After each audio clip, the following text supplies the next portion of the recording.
The streetlights were buzzing, their halos weak against the shadows in the square. Jaleel Carter walked home slowly, the weight of his dinner pressed into his palms, a foil packet of rice and beans, still warm, still smelling of survival. His stomach tightened at every step. The city wasn't kind to boys like him. Not when your shoes had holes and your grandmother stretched every coin until it begged for mercy. Tonight this little meal meant he could go to bed without the ache gnawing his ribs. Then he saw them.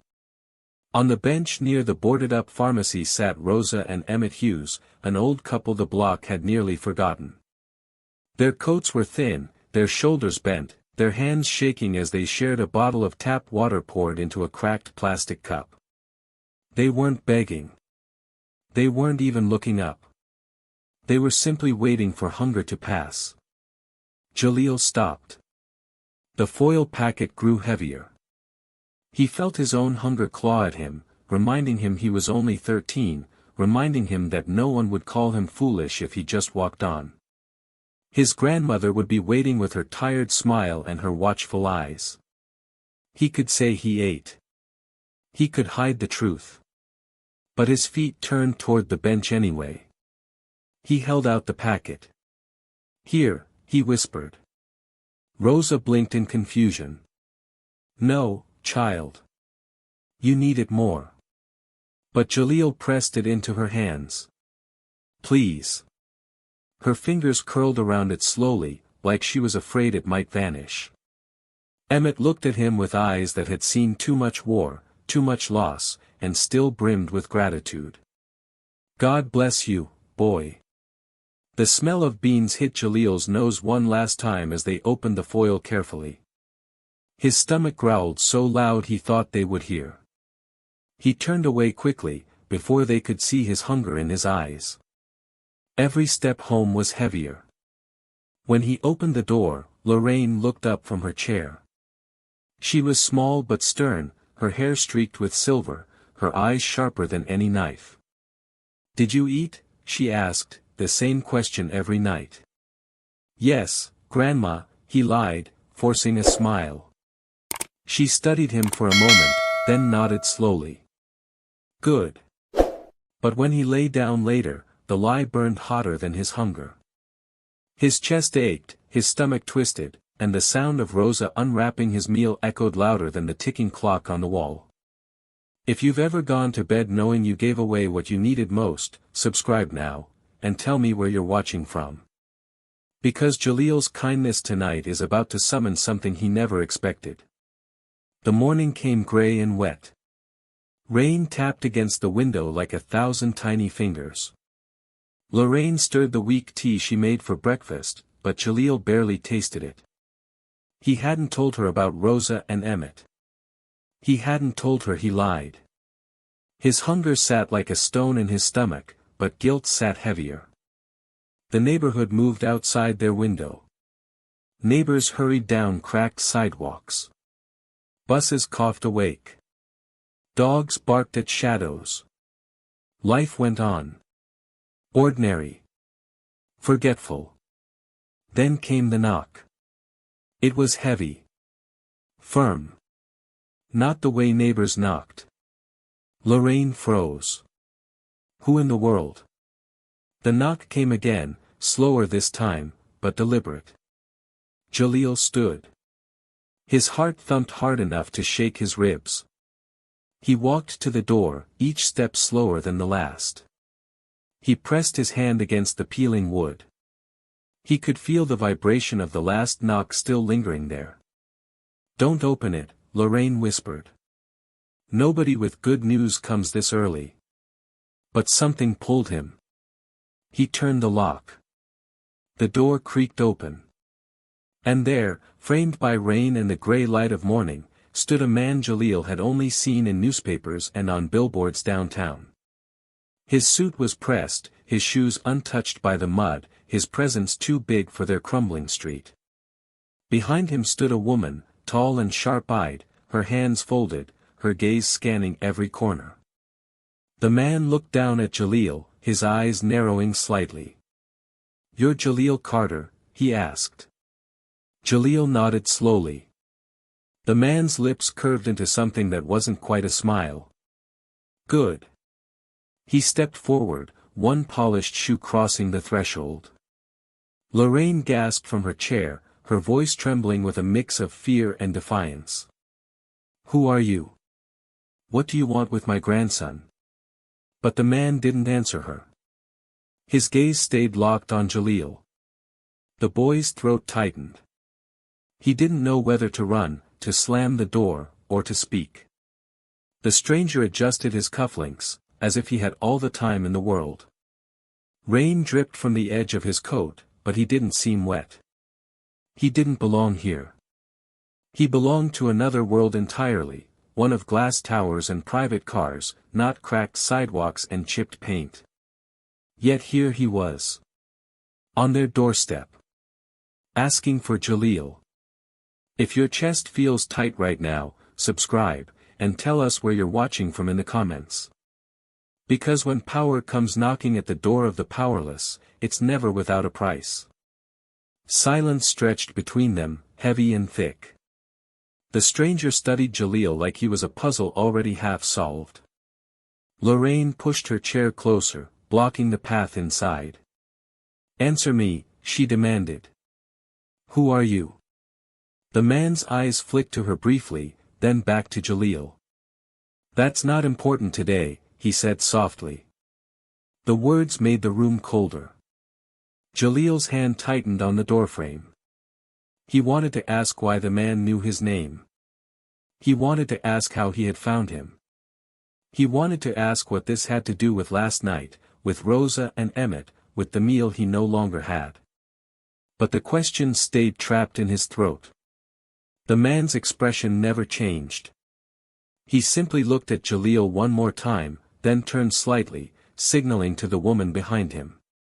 She gave the faintest nod. The rain thickened. The street felt emptier. And without another word, the man stepped back onto the porch. His car, long, black, gleaming, idled at the curb. He paused, eyes meeting Jaleel's one last time.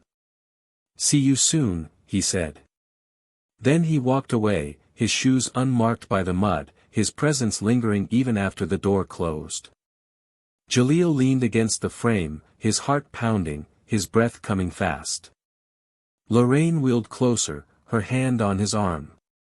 Baby, nothing good comes of men like him. Remember that. But Jaleel couldn't move. Couldn't speak. Couldn't even blink. Because he knew. Deep down, he knew. This was no coincidence.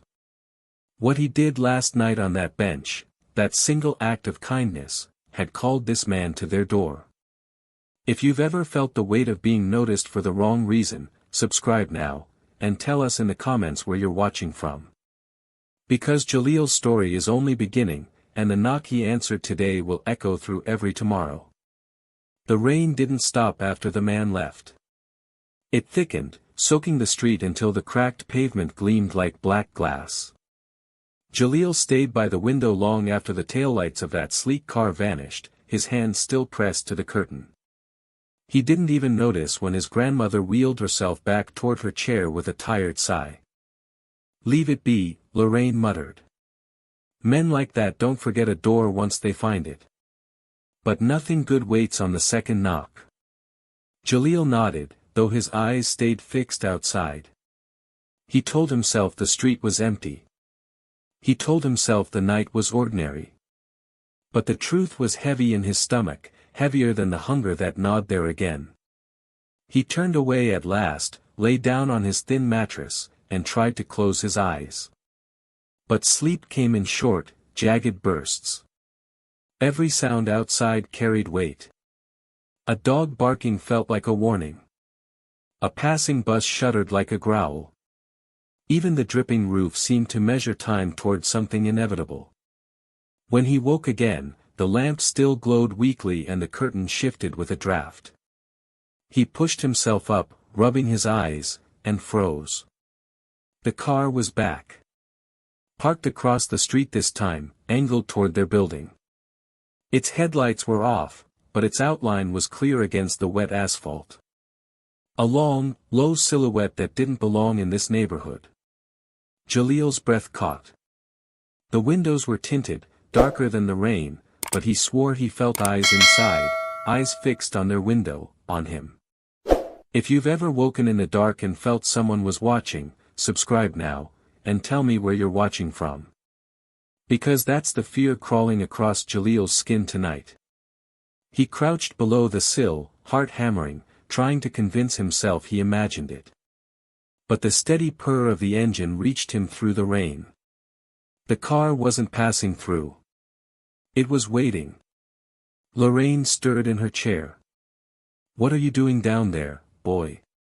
Jaleel hesitated, then whispered, "It's back." Her chair creaked closer. She tugged the curtain with a trembling hand, her sharp eyes narrowing. When she saw the sedan, her lips pressed into a thin line. "Don't look at them," she said softly. "Don't ever let someone like that know they've unsettled you." "But why are they here?" "Because kindness draws vultures as quick as it draws blessings." The words chilled him more than the rain outside. They waited together, watching in silence. After a long half-hour, the car finally rolled forward. Tires whispered across the wet road.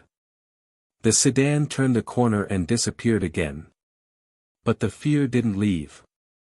Morning came gray, the sky heavy with clouds that pressed down on the neighborhood like a weight. Jaleel walked to the corner store with a few coins Lorraine gave him, the sound of last night still echoing in his head. Neighbors were already gathering in small knots, their voices lowered, their eyes flicking to him as he passed. "That's the boy," one woman whispered. "He gave away his food, did you hear?" another murmured. "And now that car's been seen on our street, twice," an old man added, shaking his head. "Nothing follows kindness like that unless there's a catch." Jaleel kept his eyes down, but his ears burned. Word had spread too fast. His one small act on a cold bench had become a story bigger than he was. Inside the store, the clerk gave him a long look. "You watch yourself, kid," he said while counting change. "Eyes with that much money don't glance this way unless they want something." Jaleel nodded mutely and left, clutching the small bag of bread as though it could shield him. By evening, the car came back. It didn't knock. It didn't call. It simply parked at the corner, its engine idling low. Lorraine locked the door twice, then wheeled herself close to Jaleel. Her voice was steady but her hands trembled. "Listen to me. If they mean good, they'll come in daylight, in the open, with names and reason. But if they mean harm, they'll linger in the dark. Never forget the difference." Jaleel nodded.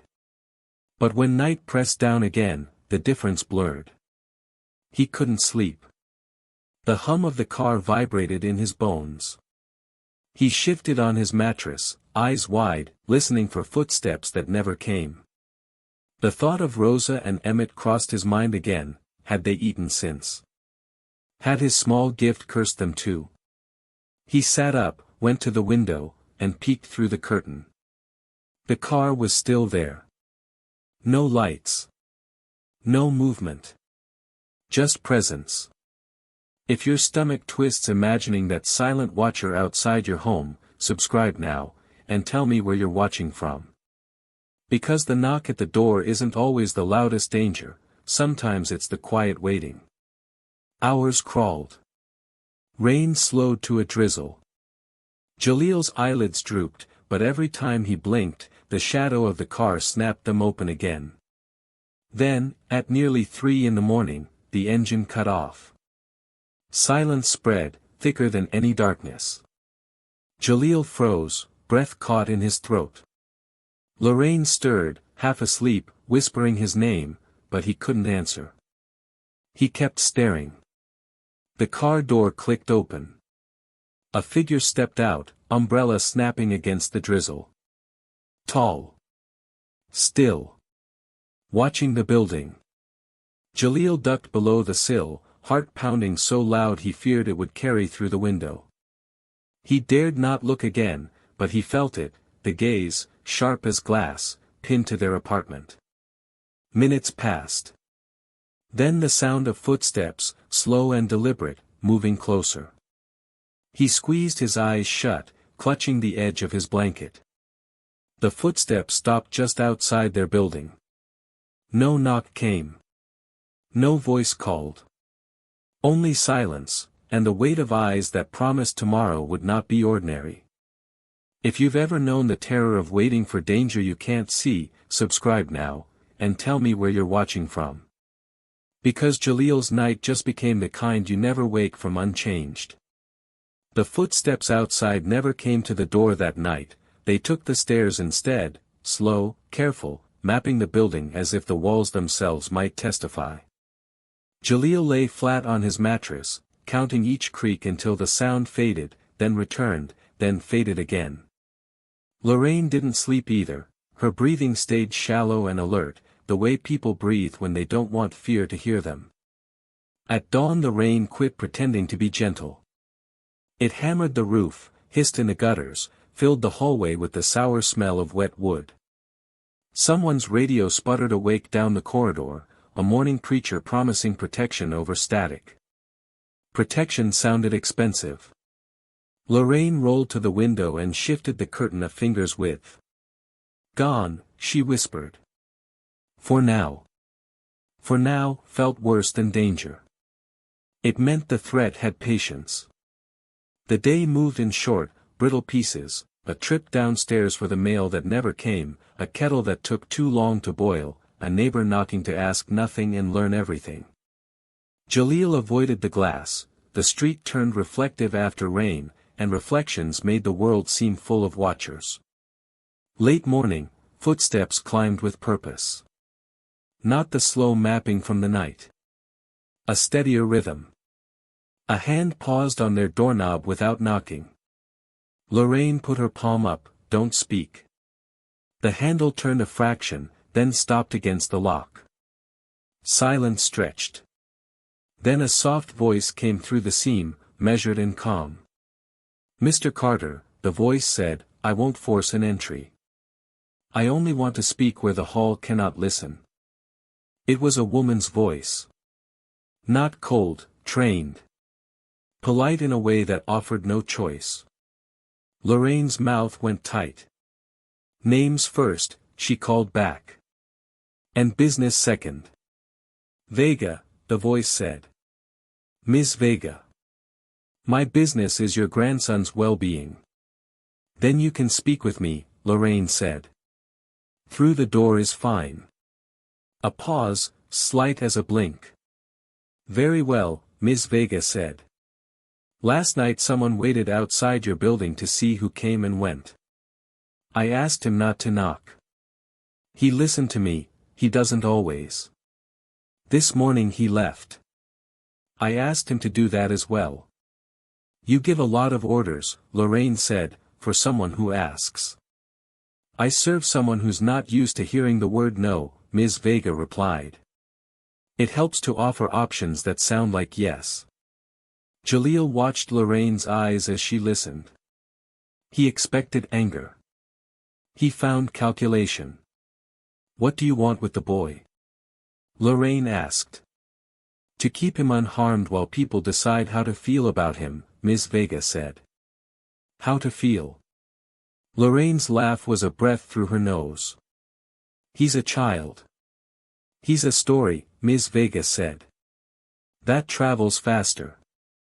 The air in the room felt thinner. Jalil couldn't place why those words stung, only that they made him feel less like himself and more like something hung in a window. "Go on, then," Lorraine said. "Say what you came to say." "I came to confirm two things," Ms. Vega said. "First, that your door locks. Second, that you will use it wisely today." "Wisely means not opening to you," Lorraine said. "Wisely means you open to only one of us," Ms. Vega said. "And not yet." "Only one?" Lorraine echoed. "Yes. Ms. Vega waited a moment, as if allowing the question to age. Mr. Ellington intends to come himself. He believes in introductions. But introductions pull gravity. People see a man like him on this porch, they gather.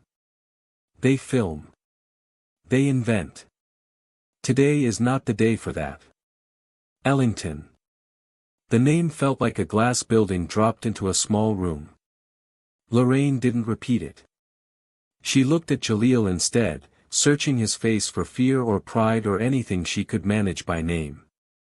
You tell your employer, she said, we owe him nothing except our privacy. Privacy is what I'm offering, Ms. Vega said. And distance, until you're ready for none. A paper rustled softly. Something slid under the door, an envelope, slim, matte gray, unsealed. Lorraine didn't touch it. Ms. Vega did not ask her to. I'm around the corner, Ms. Vega said. Not watching your window, that's for others. If you need the street clear today, call the number inside. If you need it loud, if you need people to see him, I can arrange the opposite. But say it first. Choose the manner of being seen. Her footsteps receded, measured and exact, like a ruler being put away.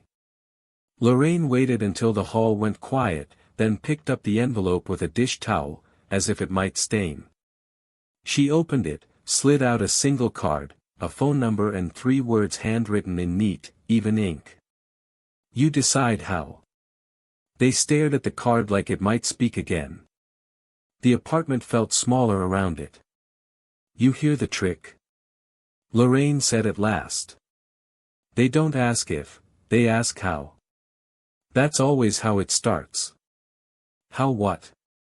Jalil asked. How they move you where they want, she said.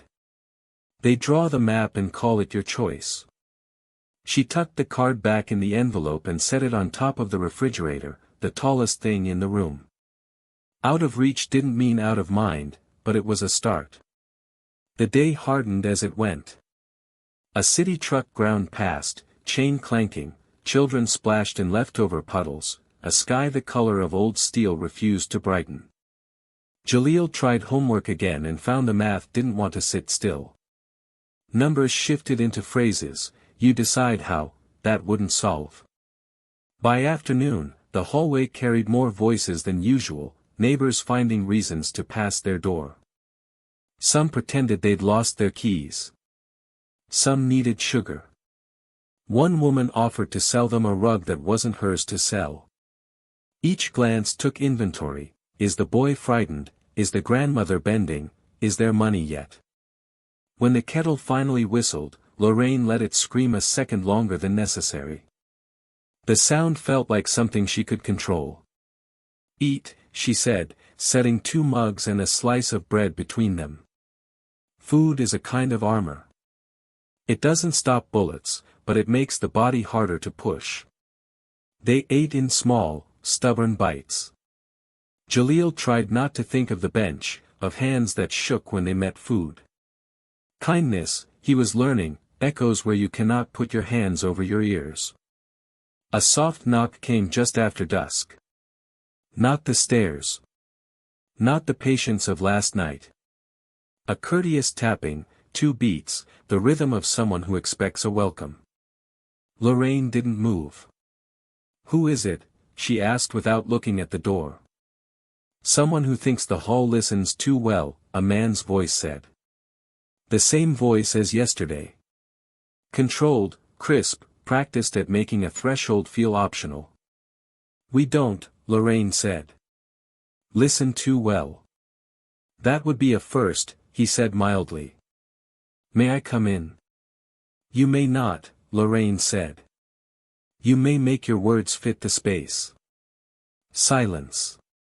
Then, without rattle or rustle, a rectangle slid under the door. Not a letter this time. A small digital voice recorder, matte black, the kind used by people who want to remember precisely what was said. I dislike being misquoted, the man said. I'll speak here. You can play it when you wish. "We wish you'd leave," Lorraine said. "That would put the choice in my hands," he replied. "Today is for yours." His footsteps did not retreat. They adjusted, one step to the left, perhaps a shoulder against the wall. He intended to be part of the door for as long as it was a door. Lorraine picked up the recorder as if it were delicate. She didn't press play. She set it beside the kettle and looked at Jalil. "You're not a prize," she said quietly. "Don't act like one." "What am I then?" he asked, more honest than he meant to be. "Mine," she said. "Until you're yours." The recorder sat without blinking. It didn't need to. Its mere presence edited the air, anything said now would become evidence later. Evidence is a kind of power, power makes people pick their words like a path through broken glass. "Grandma," Jalil said, "what if this isn't about me? What if it's about you?" Lorraine's hands stilled. "I've got nothing anyone wants," she said too quickly. "People like him don't come unless they know they can take," Jalil said, surprised at the certainty in his own voice. She didn't answer. She pushed the bread toward him like an answer would be dangerous. He took it, but his eyes stayed on hers.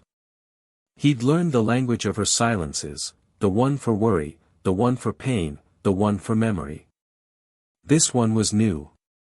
It had a shape like shame and a color like debt. Another knock, softer than the first. Ms. Vega's voice, closer now. "Mr. Ellington," she said, not loud enough for the hall, 2 minutes.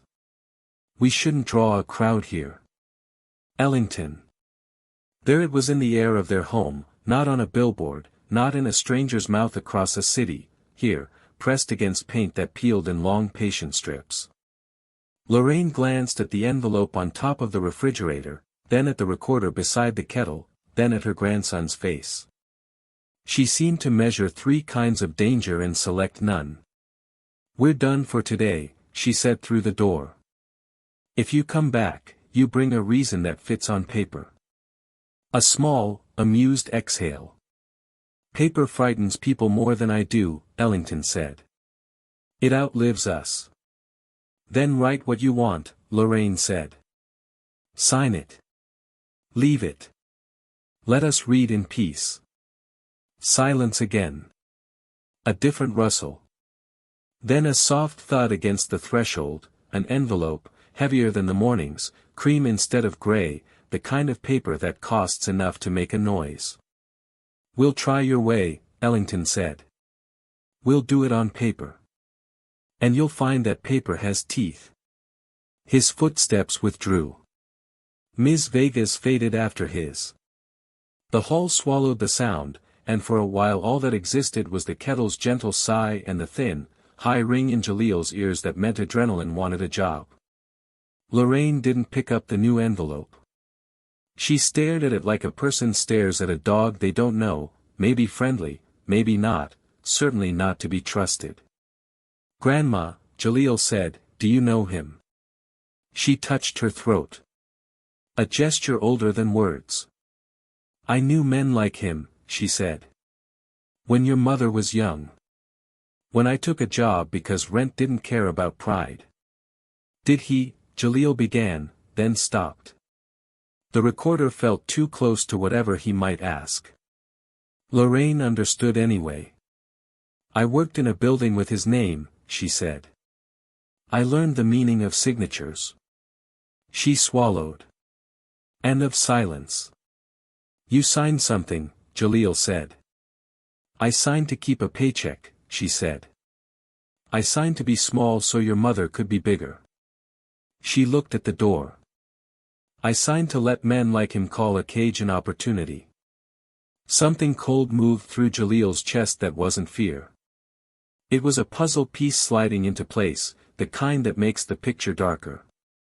If this dread is creeping over you too, subscribe now, because the next thing they put on paper will demand a price no child should have to pay. He stood and crossed to the envelope. Lorraine didn't tell him to stop. He felt the weight through the paper, the edge of something hard inside, not just documents. He tore it open as carefully as if it might bleed. A key slid into his palm. Not to their apartment. He knew their key the way he knew his own breath. This one was heavier, brass gone dull with age, a tag engraved with numbers and nothing else. Beneath it, a letter. Lorraine read over his shoulder, her breath touching his temple. "Mr. Carter," it said in even, unhurried print. "You changed the math. Come see what it adds up to." An address followed. Not downtown. Not a tower. A storage facility across the river, the kind with rows of orange doors and cameras that never sleep. A time, 2, midnight. Their favorite hour, apparently. The last line was inked by hand, not printed. "Come alone." Lorraine's hand closed over his wrist before the words had fully landed. "You're not going anywhere alone," she said. He nodded, because he knew she needed to hear it, even though every part of the night had been teaching him that need and truth were cousins who didn't always visit together. He put the key on the table. It looked ordinary lying there. It wasn't. The recorder's little red light blinked once, as if to mark the moment history changed rooms. Outside, the building's front door opened somewhere below and closed with the particular thud of someone who doesn't need to worry about how much noise they make. Jaleel and Lorraine lifted their eyes to the ceiling at the same time. A shadow moved across the crack under their door, the unmistakable shape of feet where feet had no business being. They weren't knocking now. Someone was sliding something under the door from the hall. Not an envelope. Not a card. A photograph, face up, shoved slow enough to make them watch the image emerge inch by inch. Rosa and Emmett on the bench, the foil glinting in their hands, the boy's back already turned. If you need the truth as badly as they do, subscribe. What gets exposed next will sting. The photograph lay face up on the floor, its edges curling from damp air. Jaleel couldn't stop staring at it, though every glance made his chest burn hotter. There he was, his back bent, his hands outstretched, foil-wrapped food in the trembling grip of Rosa and Emmett Hughes. A moment of kindness, caught like evidence. But evidence of what? Lorraine snatched the photo, slid it under a book, and leveled her eyes on him. "This is how they work," she said. Her voice wasn't loud, but it carried the weight of years. "They take what's decent in you and turn it into a lever. Once you're under it, boy, they push till you break." Jaleel wanted to believe she was wrong. He wanted to believe the billionaire's shadow, the soft words through the door, the promises in envelopes, were not tricks but signs that maybe, finally, the world had noticed him. Still, the photograph made him feel marked. He reached for the other envelope, the cream one that still sat unopened on the table. The brass key slid heavy into his palm again. Cold, solid, humming with meaning he couldn't name. Lorraine's eyes followed it, narrow and guarded. "Throw it away," she said. "And if it's good?" Jaleel asked. "If it's real?" Lorraine leaned forward in her chair. "Good doesn't come at midnight. Good doesn't watch you from cars. Good doesn't slip pictures under doors like threats." But Jaleel's hunger, deeper than food, wouldn't be quiet. He thought of the old couple's faces, their gratitude, the way Rosa's eyes had filled like she'd been remembered after years of being invisible. He had wanted to be remembered, too. If you've ever wondered whether kindness can put a target on your back, subscribe now, because that's the danger pressing against this door tonight. That night, the apartment felt too small for questions. Jaleel turned the key over in his hand, watching the numbers etched on its tag catch the dim lamplight. Lorraine dozed in her chair, chin tilted, breath shallow, but he knew she was never fully asleep when worry lived in the room. He slipped the key into his pocket. Just to feel the weight of it there. Not to use it. Not yet. At midnight, the street outside breathed differently. The hum of the city lowered, as if even the rain was holding its breath. Then, headlights. But not the long, low sedan from before. A smaller car, silver, unremarkable except for the way it parked too neatly across from their window. Jalil pulled the curtain an inch. The driver didn't get out. He just sat there, hands visible on the wheel, head bowed like he was waiting for a sign. Lorraine stirred. "It's him." "No," Jalil said. "Someone else." But even as he said it, he wasn't sure. Minutes stretched. Then the driver's door opened. A man stepped out, not Ellington, but younger, dressed in plain clothes, not the polished armor of wealth. He didn't look up at their window. He didn't move toward their door. Instead, he crossed the street, placed something on the steps of their building, and returned to the car without a word. The silver car pulled away. Jalil's pulse thudded. He bolted downstairs before Lorraine could stop him. The steps were slick with rain. At the bottom, sitting squarely in the center of the stoop, was a parcel wrapped in brown paper and string. He bent, fingers trembling as he picked it up. Inside, something shifted with a muted clink. He held it tight to his chest and sprinted back upstairs. Lorraine glared when he returned, but she didn't snatch it from him. "Open it," she said flatly. Jalil tugged the string loose. The paper fell away to reveal a black box, sleek and thin, the kind used for gifts meant to impress. Inside was a watch. Not new, old, heavy, with scratches around its face, but gleaming all the same. Its band was engraved with initials, C.E. Cyrus Ellington. Jalil swallowed. Beneath the watch lay another note, "Wear this if you come. Don't if you won't." Lorraine exhaled through her teeth. "See? A collar. That's all. You put it on, you belong." Jalil traced the initials with his thumb. Belong. The word ached in his bones. Morning scraped in pale through the curtains.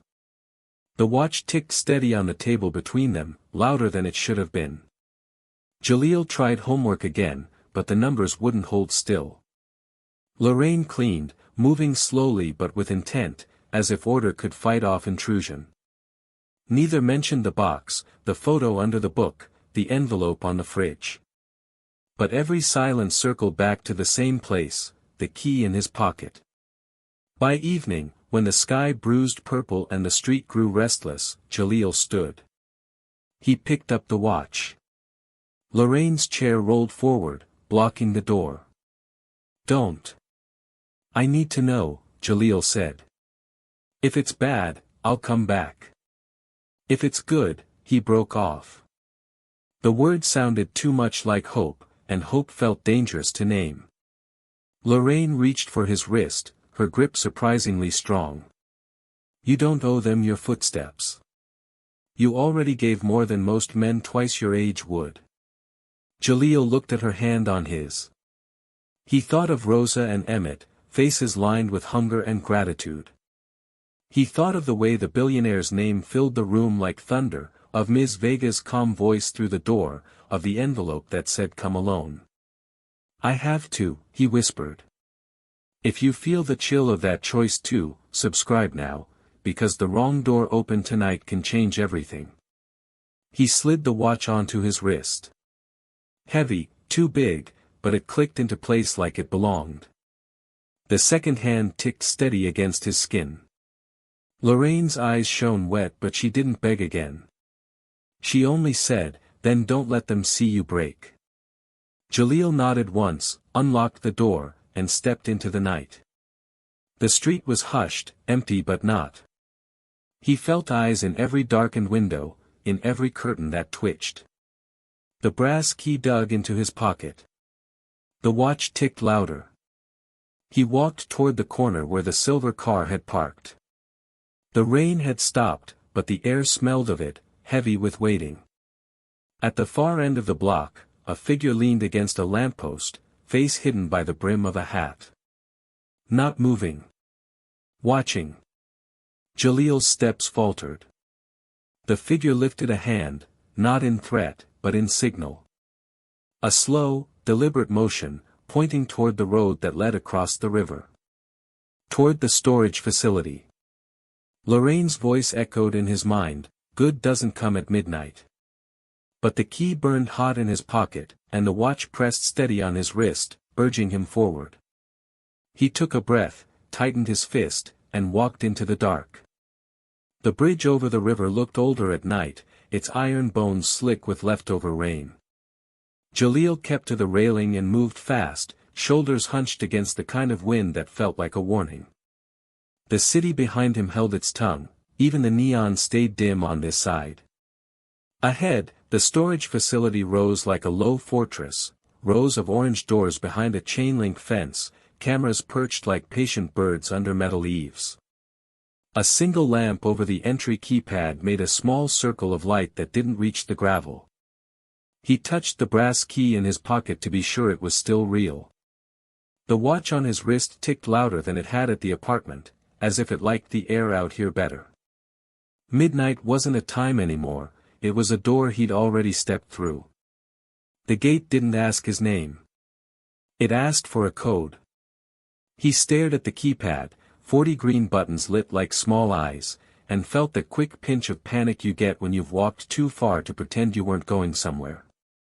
Then he noticed a strip of tape just below the keys, pale against the metal. In neat, even print, "Use the key first. The code will follow." He scanned the fence and found a small service door beside the main gate with an old-fashioned lock. The brass key went in like it had been waiting its whole life for this turn. The bolt slid back with a sound he felt in his teeth. Inside, a short corridor led straight to a row of units. Overhead, lights woke in sequence as he moved, click, click, click, revealing clean concrete and the smell of dust that had decided to live here. He checked the tag on the key again. The numbers matched a unit halfway down the row, C-109. The door was heavier than it looked. He lifted it by the handle and felt the thin metal rattle into the track until it settled at shoulder height. The interior light snapped on by itself, no switch, no hesitation, washing everything in a soft industrial glow. He had expected boxes. Maybe a chair. Something ordinary first to hide the strange. Instead, the unit was arranged like a question laid out on a table. In the middle stood a single metal desk with a chair tucked under it. On the desk, a laptop closed tight, a sealed envelope, a bottle of water still beaded with cold, and a small black voice recorder identical to the one left at the apartment. No piles. No clutter. No place to hide. He watched the door for a full 10 seconds before stepping inside, as if any new motion might spring a trap. Nothing moved. The unit next door hummed faintly, the sound of a compressor cycling. The cameras overhead watched without blinking. He sat, the chair legs complaining in the quiet. The envelope was thick, cream paper again, his name printed in block letters, Jaleel Carter. He broke the seal and slid out the contents. On top lay a single page. "This place is more honest than a boardroom. There is no applause here. Only decisions. No one will ask you to sign tonight. No one will force you to stay. You will have what others never had, a choice with its terms written plainly. Begin by pressing play." He put the page aside and lifted the recorder. The red light waited. He pressed it down. A man's voice filled the unit. Not big, not theatrical, controlled. The same voice that had stood on their doormat and refused to answer questions yesterday. "Hello, Jaleel," the voice said. "If you're hearing this, you walked farther than most boys would. That tells me something about stubbornness. It tells me something about hunger. Water settled in the plastic bottle with a small tick, as if it flinched at that word. I don't like making promises in front of people, the voice continued. Crowds turn truth into performance. So I brought you where echoes don't matter. A soft scrape of paper on the recording, then, you gave away what you needed. I want to know if that was a performance, or if it was you. Don't answer me out loud. Your answers tonight become your life tomorrow. The test is simple. The laptop's lid looked heavier than its weight as he lifted it. The screen woke to a clean desktop with 3 icons labeled in large, plain type. Food. Home. Future. The recorded voice went on, 3 files. Open them in any order. Each contains an offer. You can accept only one. If you try to take 2, you will receive none. If you take none, the door will close and you won't see me again. I prefer doors that stay open. But I will not force you through. Jaleel's throat worked. He reached for the water and took a small, careful sip, as if even that might count as choosing. The watch ticked steadily against his wrist. He touched the trackpad and moved the cursor, a white arrow that felt like it weighed pounds. He opened food first, because the body speaks before the mind. The document filled with plain text. A fully funded community pantry stocked for 1 year, in your grandmother's building and 2 surrounding blocks. Deliveries twice weekly. No names required, no forms to fill. You choose the local coordinator. Accepting this offer means the other files close. There was a button at the bottom, accept. Next to it, a smaller line of text, ask yourself if feeding hunger today keeps tomorrow hungry. He closed it with a breath that sounded like a word. His cursor drifted to home. A deed transferred to Lorraine Carter, the apartment you live in, paid in full. Renovations completed within 60 days. A trust for maintenance and utilities for 10 years. You will not be asked to move. Accepting this offer means the other files close. The button waited. Accept. The small line below it read, ask yourself if shelter is safety or a soft cage. He let the cursor hover over future. His hand shook and he hated that it did. The document opened on a blank that wasn't blank. It was a path. Full tuition to a preparatory school across the river. A mentor who returns your calls. An account for books and travel. A summer program that will feel like another planet. A job waiting at the end, if you want it. Your grandmother's medical care guaranteed while you are in school. Accepting this offer means the other files close. No small line beneath, only the button. Accept. As if this one needed no warning, because the warning was woven into the words. He leaned back. The chair pressed into his shoulder blades like a hand reminding him his back existed. On the recorder, the voice returned. You're allowed to feel anger at this design, Ellington said. You're allowed to feel gratitude. They are cousins, those two.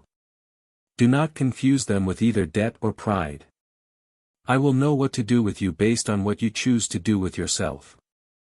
Jaleel wanted to ask if the pantry could exist without canceling a future, if a deed could sit beside a scholarship without starting a war. He wanted to bargain for all 3 because he was a boy who knew almost nothing and had learned that the world liked to give even less. The watch on his wrist ticked with the same indifference as the camera above. He closed his eyes and saw the photographs slid under their door. His back bent, his hands out, Rosa and Emmett looking at him like warmth had finally remembered them. A lever, Lorraine had called it. A lever moves anything when you have a place to stand. He opened his eyes and looked at the food file again. A pantry like that would fill bellies. But hunger isn't an empty shelf alone, it's an empty tomorrow. He looked at home and felt the apartment around him, the chipped paint and the kettle and the weight of familiarity that doesn't argue with you when the rest of the world does. But home can hold you still until stillness becomes sleep. He clicked back to future and read the last line twice, your grandmother's medical care guaranteed while you are in school. The words landed with a softness that hurt. On the recorder, the voice lowered. Whatever you pick, someone in your building will say you chose wrong. Choose anyway. And be ready to carry the story they will tell about you. The file waited. The cursor trembled. He lifted his hand from the trackpad and set it flat on the metal desk, as if grounding himself might redraw the room.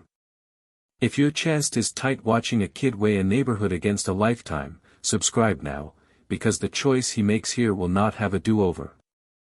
He clicked future and hovered over accept. He didn't press it yet. He turned the recorder off instead and listened to the unit breathe, vent humming, light buzzing, the long, steady march of seconds around his wrist. He stood and paced the small rectangle of space, feeling the bounds of it like a cell and a sanctuary at once. He looked at the door and pictured Lorraine's face when she realized which key he'd turned. A soft scrape came from outside, near the unit to his right. He froze. The kind of freeze that empties your stomach and sharpens your hearing until your blood sounds like rain. He waited, but the sound didn't repeat. He told himself metal settles. He told himself the building shifts. He told himself lies to see if they would hold. He sat again and opened the envelope the recorder had shared space with. Under a second page lay a small stack of photographs, newer than the one shoved under his door, printed glossy. Not threats. Proofs. His school record. A picture of him at 9 with a tooth missing and a paper crown on his head.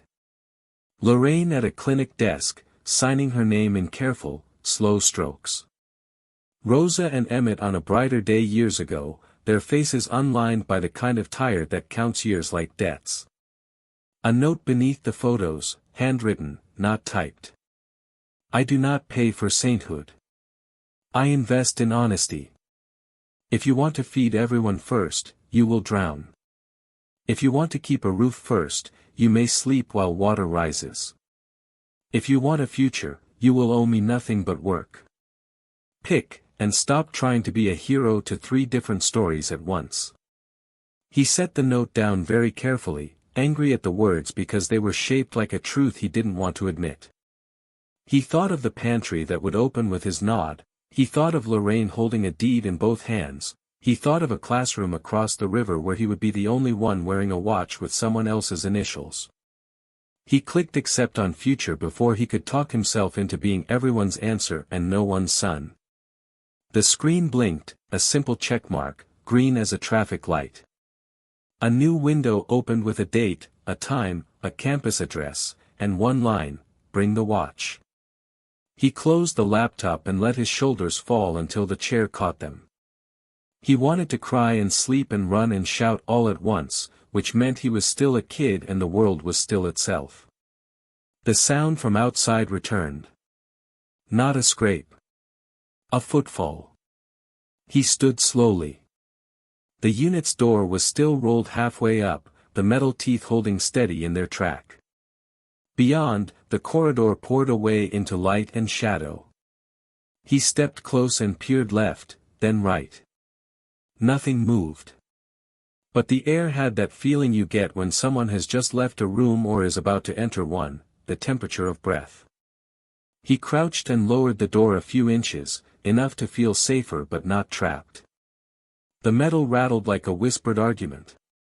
When it settled, a crisp voice arrived from the other side, too calm to belong to fear. Good, Ms. Vega said. You chose. He couldn't see her feet, only the outline of polished flats under the gap. He didn't hear the silver car, didn't hear a second person, just her voice, as if she had been birthed from the corridor. How do you know? He asked, hating the way his voice carried the tremor of someone who'd made a decision in the dark. Because you didn't leave, she said. The ones who pick food run. The ones who pick home argue. The ones who pick future wait for the next instruction. He let the door rise 2 inches, enough to see ankles, the hem of a dark suit, the neatly folded hands of someone who stands in hallways and makes them feel like chairs. "What happens now?" he asked.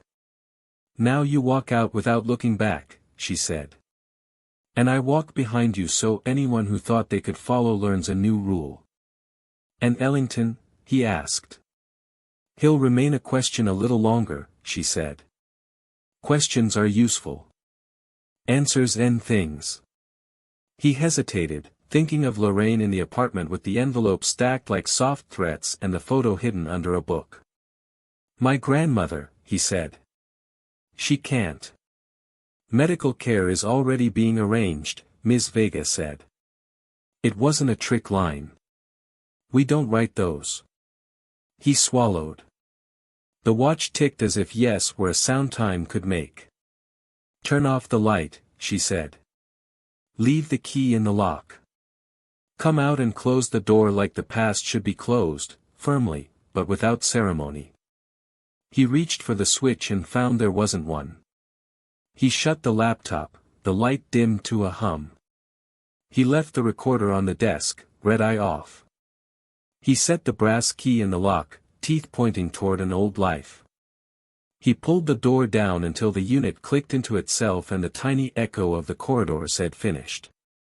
When he turned, Ms. Vega stood an arm's length away, not smiling. Not unkind. Her gaze counted him quickly the way you count a child after a crosswalk. "We go," she said. He fell into step, the corridor lights switching off behind them one by one, each click a small goodbye.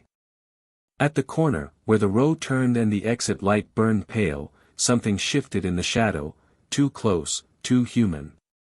A figure pulled back, as if surprised to be seen. Ms. Vega's hand lifted, not touching Jalil, just hovering near his shoulder. "Keep walking," she said softly.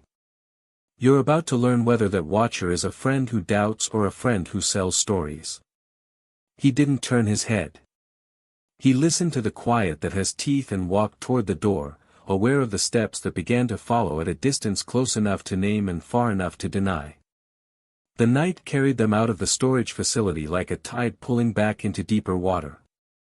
Jalil walked close to Ms. Vega, the watch on his wrist ticking in rhythm with the heavy silence between them. The corridor lights had gone dark one by one behind them, and now the only sound was their footsteps crossing the gravel toward the gate. That's when the echo returned.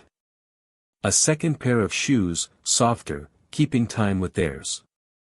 Ms. Vega stiffened. "Keep walking," she murmured.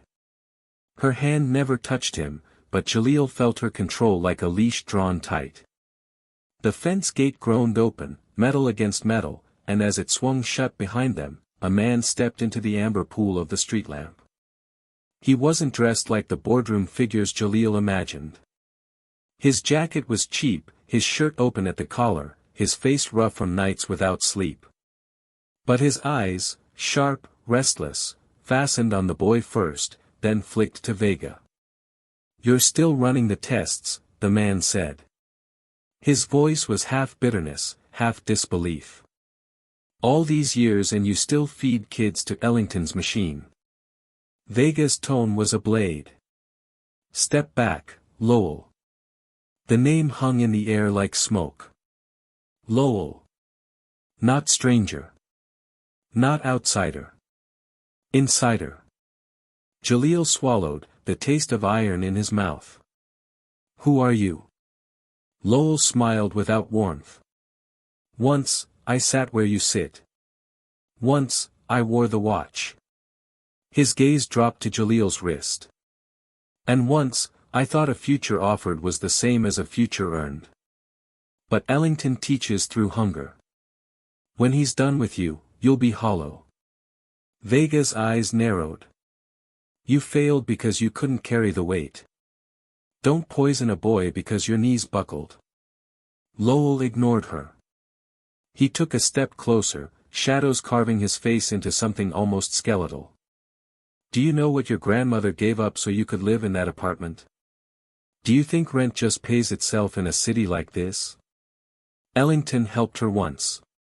Help came with strings. The words landed in Jaleel's chest like stones. Lorraine. His grandmother. She had warned him about strings, about bargains that never stop asking. But she had never said she'd made one. Ms. Vega's voice cracked through the night. That's enough. Lowell raised his hands, palms outward. I'm not here to fight. I'm here to warn. Ellington isn't a savior. He's an architect. Every brick he lays has someone's name carved into it, and when the walls close in, you'll wonder if you built your own prison. The street lamp flickered, and the moment stretched taut. If you're watching this and you feel the same knot in your stomach, subscribe now, because the truth he's about to drop will change everything. Lowell lowered his hands slowly. Ask Lorraine about the letter. The one she keeps folded beneath the sugar tin in her kitchen. It's older than you. Older than these games. And it will tell you exactly what price Ellington demanded. Jaleel's breath caught. He pictured the sugar tin, dented and dusty, sitting on the highest shelf.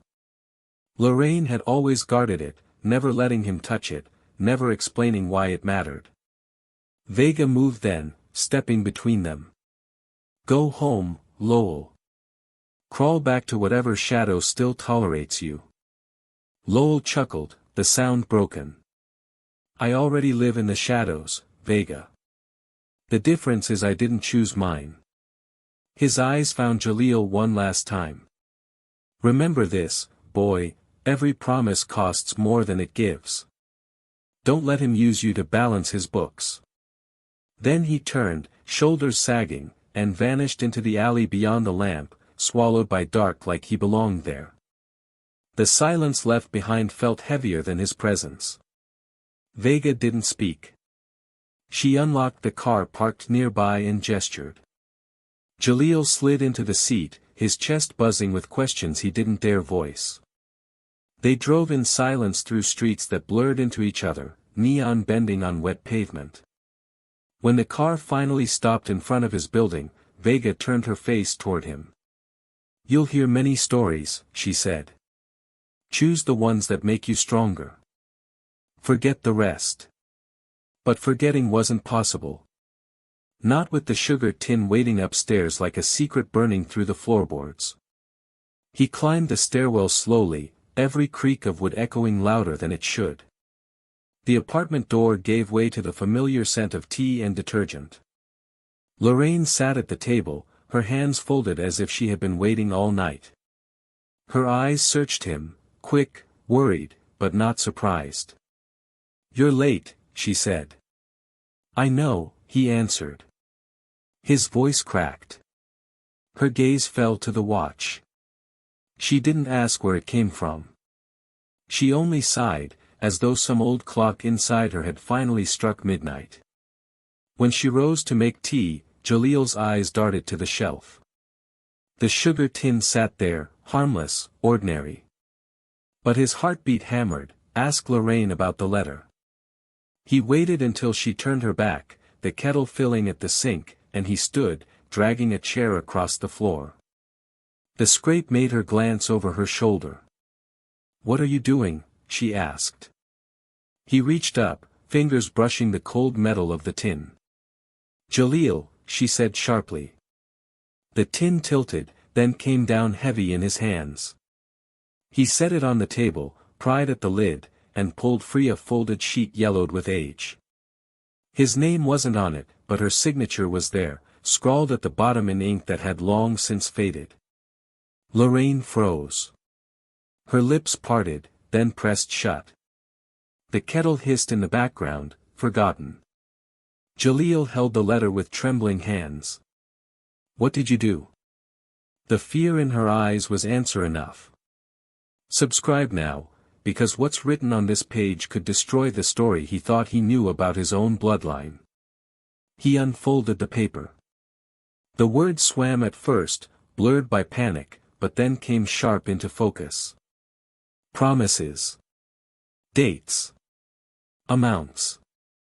A signature at the top, not hers but his, Ellington.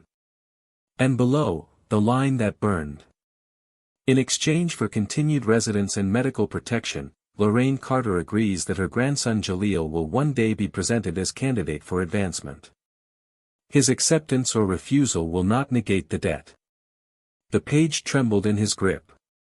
His whole life, his meals, his roof, the walls around him, had been mortgaged before he was old enough to walk. Lorraine whispered, "I did it for you." But her voice was too soft, too late. The letter slipped from his fingers onto the table. The watch ticked, louder than ever, each second a judgment. And outside, on the stairwell, a board groaned beneath a new weight, as if someone else was standing just beyond the door, listening. The stairwell groaned again, weight pressing on old wood. Lorraine's breath caught in her throat.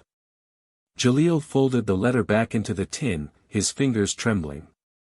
The door rattled once, then pushed open without a knock.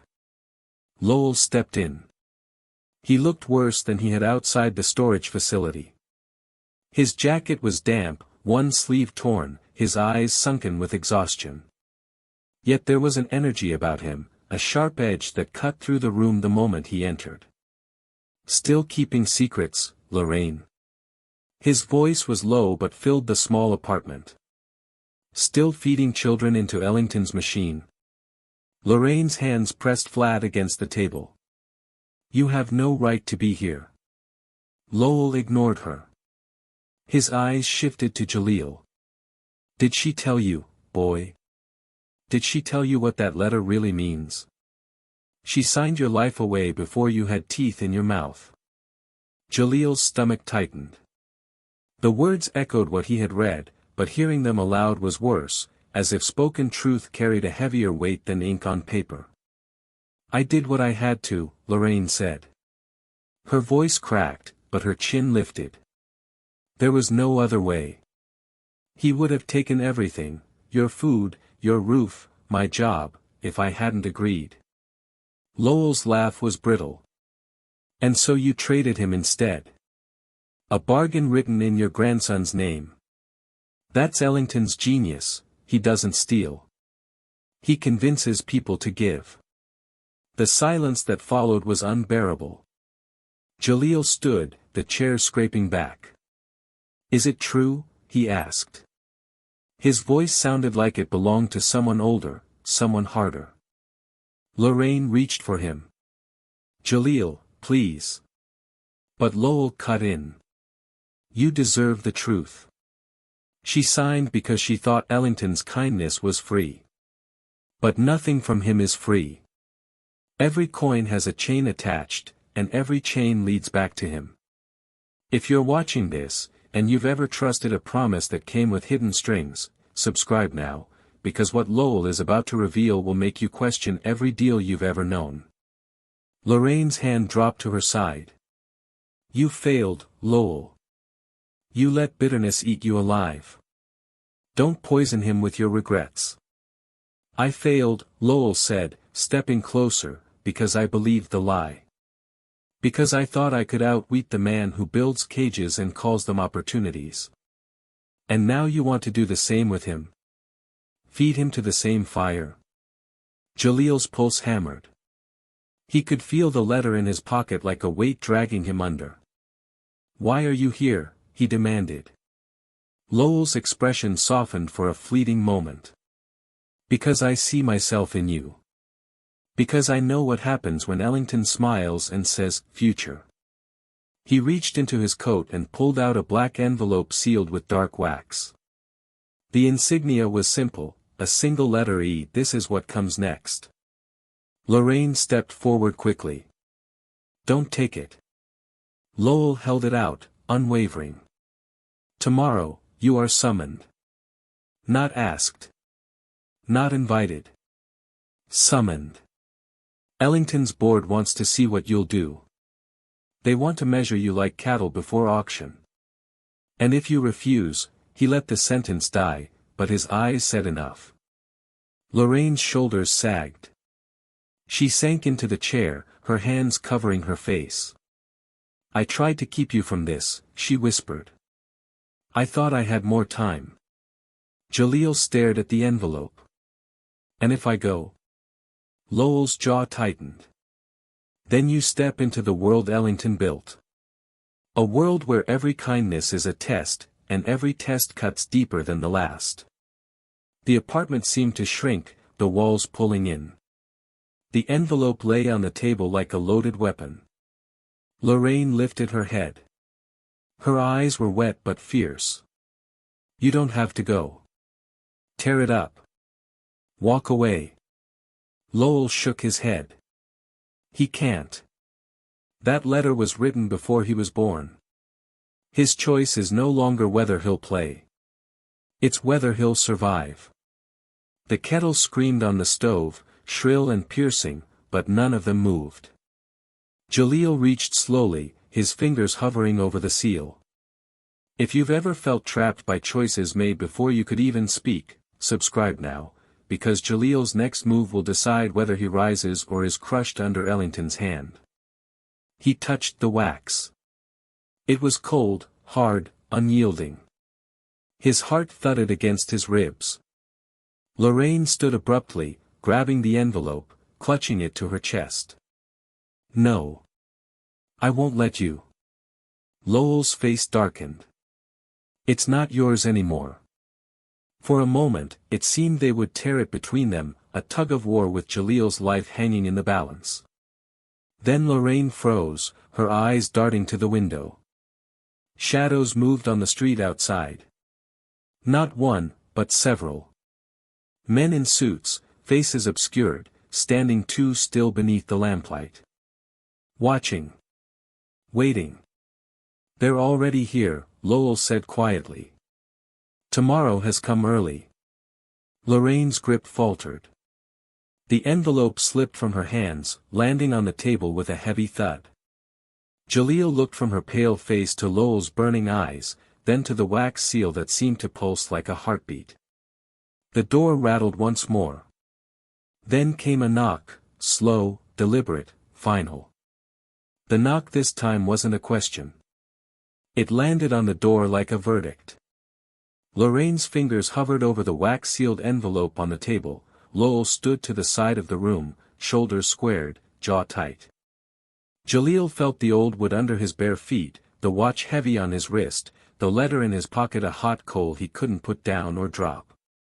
Open, Lorraine whispered, not to the door but to him. Open with your spine straight. He slid the chain, turned the lock, and pulled.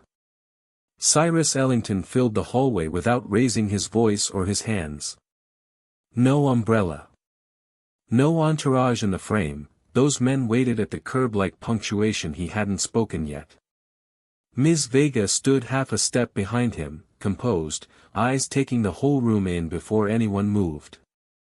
Mr. Carter, Ellington said, as if greeting a peer. His gaze passed over Lowell, rested on Lorraine, then returned to the boy. It's late. I dislike public scenes. May we step where truth doesn't echo into gossip? This is my home, Lorraine said, not moving. And it will remain so, Ellington replied. Whether you decide to hate me or not. He didn't cross the threshold. He didn't force.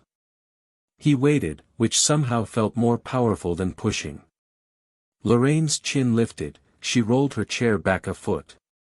The room admitted him like weather. He stepped in and stayed standing. Ms. Vega closed the door with 2 fingers and a glance. Lowell took a step forward. He's not yours to summon. I didn't summon, Ellington said. I invited, and the invitation was accepted. He nodded at the watch on Jaleel's wrist. You wore it. Lowell's laugh was brittle. A collar. A reminder, Ellington said. Time is a currency. Those who waste it rarely forgive the ones who use it well. He turned to the table, to the wax seal stamped with the letter E, and set 2 fingers on it like a physician on a pulse. You've already seen more paper than I prefer, he said calmly. But since we're here, shall we do this without theater? Lorraine drew a sharp breath. Theater is how men like you hide the teeth. No, Ellington said softly. Theater is how men like me quiet a crowd so a boy can speak. He lifted the envelope and placed it in front of Jalil. This is a summons only in the sense that it calls you to yourself. Read it. Not her. Not him. You. Jalil slit the wax with his thumb. Inside, fewer words than he expected. Tomorrow at noon. No cameras. No audience. Bring your grandmother. Bring the watch. Bring the truth you believe about me. C.E. He looked up. Where? Somewhere that belongs to neither of us, Ellington said. The church hall on Hawthorne. Doors stick in winter. Floors creak. Good acoustics for confession. Lowell stepped between them, anger hot enough to steam the cold air. He'll turn your confession into consent. Don't confuse a soft voice with mercy. Ellington regarded him a long moment, something like sorrow in his face. You were talented, he said, not as an insult but as a fact. But you chose to be needed more than you chose to be useful. Lowell flushed. He'll never forgive you, he said to Jalil. When he's done, he'll take what he calls a lesson and leave you with a scar you'll need to explain for the rest of your life. Enough, Lorraine snapped, surprising them all with the iron in it. You talk like you're saving him by making him afraid. You're not. Fear is just another leash. Ellington inclined his head to her. You have always known the difference. Don't you dare pretend you know me, she said. You knew a signature. You knew a woman cornered by rent and medicine and hours on her feet. You knew how to dress a cage like a blessing. He didn't flinch. I knew a woman who decided starving was not noble. I knew a grandmother who chose a future that left a bruise on her pride instead of a bruise on her grandson's ribs. He looked at Jalil, not away. And I knew I would one day have to stand in the bruise and explain myself. Silence folded into the room and sat down. Lowell broke it. He played you before you could read, boy. He played her before you learned to ask why. He jabbed a finger at Ellington. He'll pretend this is a test of character. It's not. It's a test of obedience. Ellington's eyes hardened. Leave, he told Lowell, the first command he'd given. You've chosen your shadow. Don't drag a child into yours. Lowell didn't move. Ms. Vega did. A step forward, nothing more. Her voice didn't rise. Walk away, Lowell. While walking is still a choice. He looked at her, bitterness and something like regret fighting on his face, then took one step, two, and was gone. The hallway swallowed him. The stairwell groaned a second later, as if exhaling relief. Ellington stayed where he was. He reached into his inner pocket and placed 3 objects on the table in a neat row, a folded deed with Lorraine's name typed clean as spring, a laminated permit stamp for community food distribution, Hawthorne Ward, and a plain, unsealed envelope. Before tomorrow, he said, return what doesn't belong to the future. Decide what does. Lorraine stared at the deed as if it might sprout claws. What is this? What you earned by working while sick and scared, he said. Formalized. The apartment is yours. Not a lease. A title. No strings. No clause hidden in the white space. And the permit? Jalil asked, voice careful, hope terrifying. A pantry, Ellington said. Open 3 days a week to start. If you insist on feeding everyone before you feed yourself, at least don't do it with only your hands. And the envelope? Lorraine asked. He looked at the watch on Jalil's wrist. A timetable. Not a leash. If you choose school across the river, the bus route, the stipend, the names of the teachers who remember to look you in the eyes. If you choose to stay, the list of apprenticeships I can call tonight. Lorraine's jaw worked. You could have done this without the nights and the keys and the watching. I could have, he said.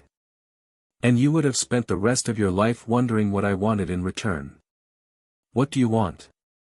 Jalil asked, throat tight. For you to stop trying to be three people, Ellington said.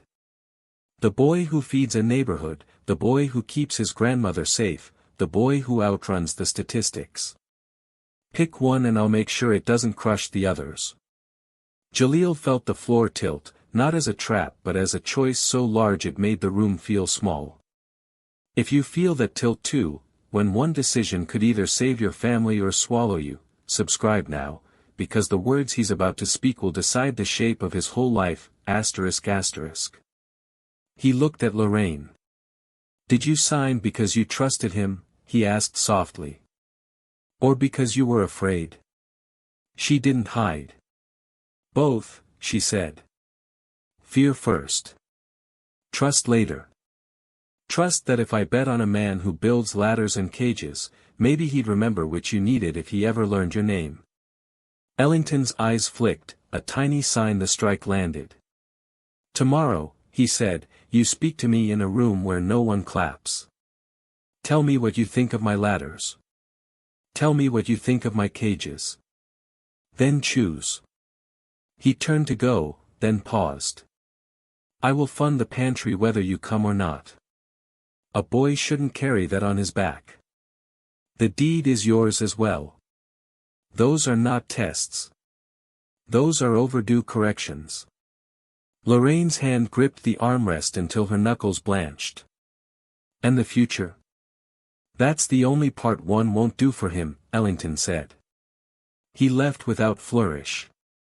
Ms. Vega nodded once, a small salute to a room that had bared its teeth and its heart in equal measure. The corridor quieted. The building held its breath. For a long time, no one spoke.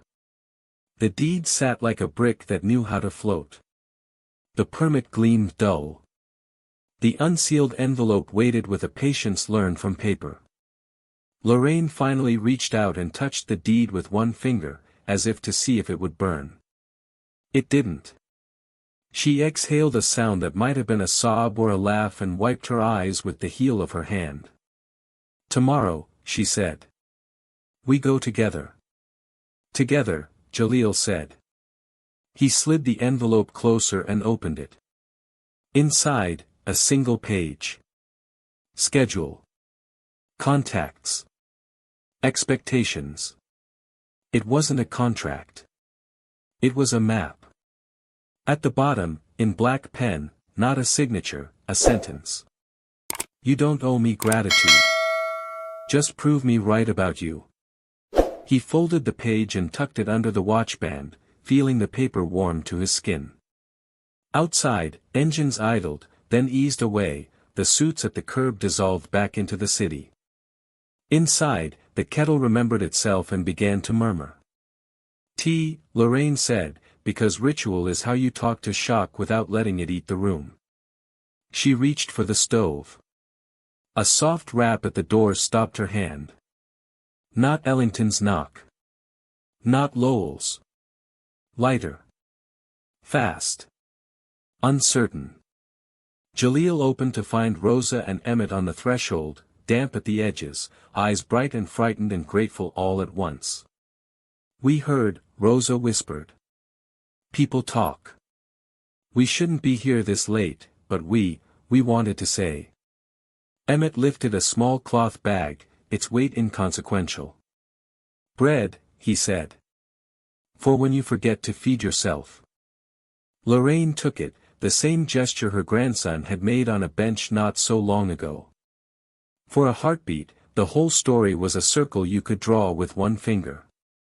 Thank you, she said, and meant the words for more than bread. They left quickly, footsteps fading.